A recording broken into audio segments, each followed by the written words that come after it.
Hootsuite.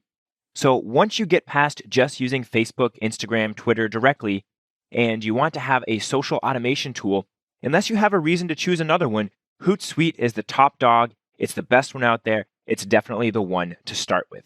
When it comes to advertising, there are a number of different networks. However, there's only one that's at the top of the pack, and that is Google. You can use Google Ad Manager to do your search engine marketing, your display advertising, and your video advertising. You can easily run a very robust digital marketing advertising campaign just by using Google Ad Manager. When it comes to email marketing, the decisions can get a little tougher. There are quite a few options and they're very dependent on your goals. However, if you aren't sure which one is best for you, you're just starting out, and you want one that's easy to use in the beginning but also can scale with your marketing efforts, then HubSpot is the one to go with. It's currently the industry leader and it has been for years. When it comes to SEO, I have a few all-star tools.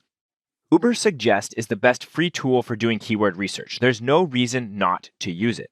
If you graduate from using the free SEO tools and you want an all-in-one SEO solution, then Moz Pro is going to be your best bet. You can check backlinks, you can do some competitive research, you can do additional keyword research. It's just a great tool. And if you're using WordPress, there's no excuse not to be using Yoast SEO. It's a free plugin. It's the best one out there. If you've got a WordPress website, install Yoast. When it comes to design, I've chosen my tools not based on their overall functionality, but their functionality compared with their price. So I've got two free tools here.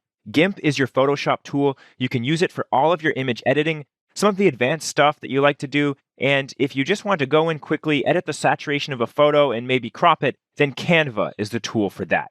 These are two free, great tools for design, and that's why they're on my all-star list. When it comes to curation, you have a lot of different tools, but earlier in the course, I talked about scoop.it. You can embed it in your websites. You can organize all of your curated content. It's definitely the one to start with if you don't have a reason for using another one. Finally, when we talk about affiliate marketing, there are a few different options out there, but the one to start with is most certainly the CJ Affiliate Marketing Network.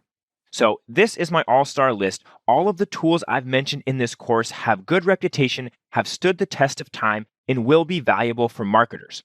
However, if you don't want to worry about kind of going through all these tools and comparing what I've said, then you can get the ball rolling with this great suite of marketing tools right here. Here you have it. This is my essential list of digital marketing tools.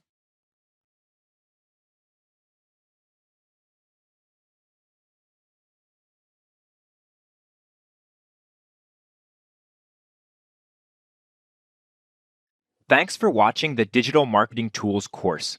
I hope that by now you have an idea of who the industry leaders are for whatever type of digital marketing you're looking to do, and that you have an increased knowledge of some of the strategies that you can use to sift through all of the different options that you have available to you.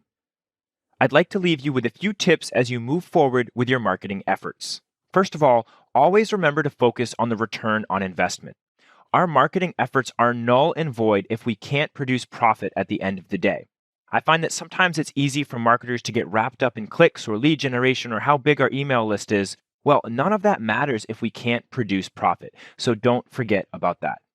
When it comes to selecting tools, make sure that you're selecting the ones that are tried and true. All of the tools that I've shown in this course are tried and true. They've been around for a while and they've been proven to be effective. There are new marketing tools coming out all of the time. Some of them are promising features that are revolutionary, but you need to remain patient. Monitor that tool for a year, maybe even 2 years, and if it seems to be as effective as they said it was when they first launched, then maybe it's time to move over. But we need to use tools that are going to be available for us in 2 years' time so that we don't lose all of that data that we have inside of them. So remember, use tried and true marketing tools. Also, remember to do A/B testing with whatever type of marketing you're doing, whether it's display advertising or maybe it's a social media post. We always need to be trying to improve ourselves, and the best way to do that with marketing is through A/B testing. I think that sometimes people think that A/B testing is just for email marketing or that it's just for display ads. It is for every aspect of marketing, especially digital marketing, because it's so easy to do A/B testing with digital marketing. Finally, if you'd like to reach out to me, you can find me on my blog at ansonalex.com, or you can reach out on Twitter at ansonalex. Thanks again for watching, and best of luck with your marketing efforts as you move forward.